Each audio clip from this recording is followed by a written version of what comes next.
Hi everyone, welcome back to our YouTube channel, and in this video I'm going to talk about how you can add music in Canva video, and it will be a step-by-step tutorial for beginners. So without any further ado, let's get started. So I'm going to select a video site. From that place I will select video landscape. Once I select here, I will get it from in that place. So here you can see I will just add an video, so it looks good. So I will going to add this one, and here you can see the clip already been added.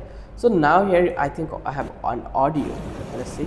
Yes, it has. So now I just want to add a new audio, and I just want to replace that one also. So I will use this one. So here music free, like let's make it the free one we just looking for, or you can get the vocal one. So I will use this one. Let's play the audio.